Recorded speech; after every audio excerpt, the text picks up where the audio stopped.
امن و امان په خلاف باندې دهشتګردي چې کومه ده دا لږ په سپیډ باندې ده. دا دهشتګردي چې کومه ده دا وخت ټول بلوچستان د دې په لپیټ کې دی. نو په دې حواله باندې سکورټي فورسز چې کومې قربانیانې دي، کوم خدمات دي د بلوچستان لپاره، په دې باندې به موږ رڼا اچوو او ورسره په دې باندې چې سیاسي جماعتونه په دې کې څه کردار ادا کولی شي او یا کردار ولې نه ادا کوي. آیا نارې وهل، پریس کانفرنسونه کول دا یو کردار دی او که حکومت او سکورټي فورسز او سیاسي جماعتونه په یو پلیټ فارم باندې سره جمع سي، نو زما په خیال د دهشتګردۍ خلاف یو مؤثره جواب جوړېدلی سي. نو محمد عرفان خلجي صاحب انالیست دی، لمر سره دا وخت د سونو بلوچستان په سټوډیو کې موجود دی. د زړه له کومې تود ارکلی ورته وایي محمد عرفان خلجي صاحب، تا ته بالکل تود ارکلی وایي. نو موضوع باندې راځو، نو څه خیال لري، څه وایې ته جی؟ ډیره مننه وطنیار صاحب ستا او ستا د چینل سونو بلوچستان او د بلوګرو په سیمو ته مو وخت راکوي او زموږ اواز مو تر خلکو پورې ورسوي. په دې کې شک نشته وطنیار صاحب چې بلوچستان یا د بلوچستان چې کوم سیاسي پارټیانې دي یا د بلوچستان چې کوم سیاسي عمل دی یا د بلوچستان چې کوم سیکورټي تھریټس دي یا د سیکورټي ادارو چې کوم قربانیانې دي یا د ستاینې وړ دي. اوس چې یو وارې موږ د سیکورټي ادارو یا د سیکورټي فورسز چې کوم قربانیان ته راسو، د هغې څه یو وارې مخکې په کار دا ده چې بلوچستان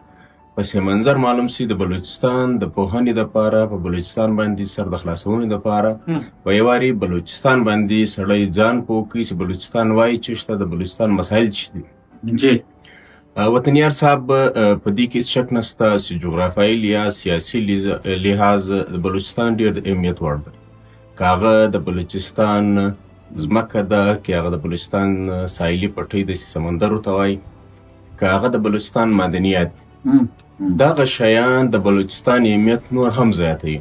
نو تا ته د معلومه ده چې چیرې د یو علاقې د یو وطن د هغې قیمت ویلیو زیاتوي، نو هلته به سورش، سیاسي اختلاف او د سیکورټي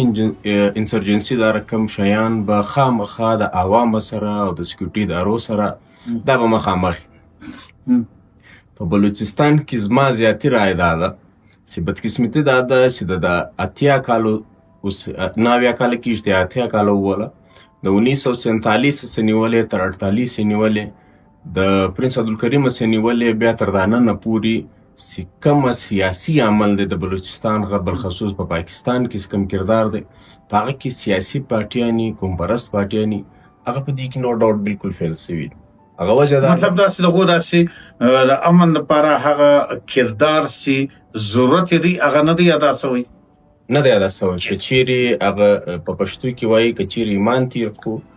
نو بالکل نه دی ادا سوی. سیاسي پارټیانې یا سیاسي عمل و انسان ته د وطن، د ځمکې، د علاقې، د کلتور د مینه ولاړه خپرول زده کوي. مګر زموږ په وطن کې، زموږ په دغه خطه کې، بالخصوص په بلوچستان کې د سیاسي پارټیانو صرف تر سیاست تر حده، تر نارو تر حده پورې هغه شیان سوي دي، مګر عملي طور پر یو داسې اکټیویټي، یو داسې بیانیه، یو داسې لایعمل نه دی راغلی چې هغه و یوت ته، و ځوان ته و دا شی زده کړي چې دا وطن، دا علاقه، دا خاوره، دا زما ده، زه مالک یم د دې شو بد د دې ټولو دغه هم زما په غاړه کې ده، کې ښه کرداري، کې بد کرداري. نو بدقسمتي بې زه دا ګڼم چې سیاسي پارټیانو په دې کې فیل سولې، او په کار دا ده، په کار دا ده چې اوس ځوانان په دا شي باندې سوچ وکړي او خپله کومه سیاسي بیانیه ده د وطن سره مینه، د دې خاورې سره مینه دا په مخه بوځي. خبره تا د سیکورټي ادارو د فورسز د قربانیانو وکړه. وطنیار صاحب زه ډېر شاته نه ځم. د 15 کالو به یو ډیټا راواخ د 2011 څخه بیا تر دا اوسه پورې دا 15 کالو کې کوم اعداد و شمار دي، چونکې د دې فیکس اینډ فیګر یا داسې سرکاري کنفرم اعداد و شمار نشته. د سی آر اس یو اداره ده چې ډیټا راکلیکټ کوي، راپورټ کوي، د هغې په متعلق چې کم و بیش په دا 15 کالو کې تر 3000 زیاتې په دې کې مثال کې طور پر د ماکې او ټارګټ کلینګ دا رقم کاروایانې سوي دي چې په هغه کې سیکورټي فورسز بالخصوص عام عوام عام شهري څه ورته وایي دا د دې نظر سوی دی د دې وور د دې په دامنې شکار سوی دی خودکش دماکې نشانه جوړ شوي ټارګټ کلینګ دا ټول یې په وخت په دې کې زیاتر چې کوم زه درته وایم چې نشانه جوړ شوي دي یا ځانونه درلاسه ورکړي دي په سیکورټي فورسز هم دي او عوام هم دی د عدد شمار په مطابق باندې چې کم و بیش 3.5 سیکورټي فورسز او دغه رقم 3.5 زره عام وګړي عام شهریان چې دي دا د دې شکار شوي دي نو په دې کې هېڅ شک نشته چې په دې وطن او دې خاوره ته سیکورټي فورسز هم او د داسې خلکو هم قربانیانې ورکړي دي دا شی به موږ په ریکارډ راوړو قربانیانې دا هم د دې علاقې د دې وطن د دې خاورې په عزت په ناموس په یووالي باندې خپل د ځانانو خپل د بچیانو خپل د ورونو قربانیانې ورکړي دي او د ستاینې وړ هم دي او موږ د عقیدت ګلونه ورته وړاندې کوو مګر بدقسمتي دا ده چې دا دونه شهادتونه دا تر دا نن حاله پورې تر دا نن ورځې پورې دا موږ دغه یې ترلاسه ورکړي دي چې زموږ کومه ایجنډا ده د امن د دې وطن غه د سیاسي طور پر یا د سیکورټي طور پر هغه موږ تر دا نن پورې ترلاسه کړې نه ده د هغې وجه دا ده چې زموږ کوم سیاسي عمل دی یا زموږ کوم سیاسي پارټیانې چې دي یا زموږ کوم سیاسي لارې چې دي وګړي چې دي هغه او د سیکورټي فورسز په یو پیج باندې نه راتلل متحده نه کول دغه هغه شی دریم کوم قوت چې دی هغه د دې شان څه فایده اخلي بالکل ښه ډېره ښایسته خبره تا وکړه او د پولیټیکل پارټیز په حواله باندې هم تا شروع کې څه اهم وینا وکړه زه دا وایم محمد عرفان خلجي صاحب چې موجوده حالاتو کې دا خاص کر د جولای میاشتې و دا 13 په دې کې بلوچستان کې د بدامنۍ د دهشتګردۍ واقعات له ګوادره تر ژوبو پورې بیخي ډېر وسول ډېر ګڼ شمېر داسې واقعات او دا شیونه وسولو ولیکن موږ سیاسي جماعتونه چې کوم دي یا عوامي حلقې چې کومې دي دا احتجاج نو آیا دا احتجاج د دې حل دی او که ستا په نظر باندې یو بل حل هم شته چې دا ټول یو شي سره نو یقینا چې خو له ماته جواب چې کوم دی که هغه بھارت دلته ملوث دی که هغه بل ملک دلته ملوث دی هغو ته ورکول کېدی شي نو صرف احتجاج باندې ځان خلاصول په دې ته خبر وکړه چې وطنیار صاحب داسې ده چې په سیاسي عمل کې په د دنیا په معذب قومو کې د احتجاج ډېر غټ رول مګر زموږ بدقسمتي دا ده چې زموږ سیاسي عمل لکه څنګه چې خلک وایي چې صرف تر سیاسي نارو تر حده پورې دی زموږ په دې باندې عمل کوونکي یا کوم عملي اقدامات چې ورته وایي په اردو کې هغه چې دي هغه زموږ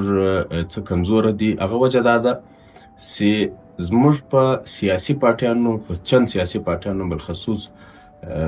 زه چا نوم نه اخلم په هغو باندې هغه سیاسي عمل تر زیاتي مفادات تر حده پورې محدود دی نو چونکې چې یو سړي باندې خپل زیاتي مفادات حاوي په هغه کم د قوم د وطن د دې علاقې هغه چې کم هغه دفاع عمل د پاره چې کوم اقدامات اخیستل کېږي هغه بیا کمزوری شي نو لکه څنګه ستا وویلې چې آیا سیاسي ناره صرف د دې علاج دی که نه دی نو زه به دا وایم چې صرف سیاسي ناره نه یا احتجاج یا مظاهرې یا عملي اقدامات کول پکار دي عملي اقدامات په څنګه کېږي د هغې دپاره پکار دا ده چې سټیټ بامه هغه سیاسي پارټیانې چې د دې علاقې د دې وطن د هغه بچم چې تر ډېره حده پورې تر منزله پورې سوچ لري یو ټریک باندې اچوی سي هغه په یو پلیټ فارم سي بیا په هغه کې ځوانان هم شامله سي چونکې یوت د یوت جلا چیلنجز ور مخامخ دي نو سته چیرې هغه ایډرس کې او بیا دغه شی یو ټریک ته واچوي زما رای دا ده چې دغه شی به تر ډېره لیرې پورې د دې وطن په امن کې د دې وطن په سیاسي کوم ستوګنه سي د ګټ سي دي هغه به انشاءالله بیا ترلاسه کیږي. چونکې ما د ستا کوم ما ستا انټرویو شروع کړه د مجلس په اول کې ما درته ویل مال صرف سیاسي یا حکومتي پارټیانو باندې دا شی لازم او ملزوم نه دی سي نه د غوځ کار او نه د غوځ ماري نه د غوځ ماري دا ټول کار د سحر وګړی ما مجلس ترته وکړي سحر وګړی با خپل فرض العین سرتوي هغه په تر سره رسي. چونکې د هر وطن د هر خطې بیا بالخصوص په بلوچستان کې د هر ضلع ځان ته سیاسي او قبایلي او سرسوخ هم دی د خلکو سوچ هم دی روایت هم دی که په غټ حال باندې یا په غټ دغه باندې سوربیانې باندې کړی متحد دي په لاندې کوچني شاخو کې په کوچني دغه کې د خلکو ډیفرنٹ سوچونه هم دي ډیفرنٹ مسایل هم دي تعلیم ستا سیاست په حواله کې دا رقم ډیر مسایل پیچیږي چې هغه د دې شي د بیروزګاري د چې هغه ودا شي ستاکند د بلوچستان په بدامني کې د پاک ډیر غټ رول لري. سی ایم صاحب ډیر د خیر خبره ده ډیر د خیر اقدام دی تر سره ورسېږي په شرط دی آل پارټیز او بالخصوص د بلوچستان څخه کوم سیاسي وګړي دي کدا او ځوانان بالخصوص ځوانان به شاملېدل ضروري کچېری دا کې وګای وي او دا کې راولي او د دوسی کم رای د هغه واخیستل سي. زما دا خیال دی رای د ان شاء الله العزیز دا به د بلوچستان د سباوند لپاره ډیر اهم رول ادا کوي. ډیره مننه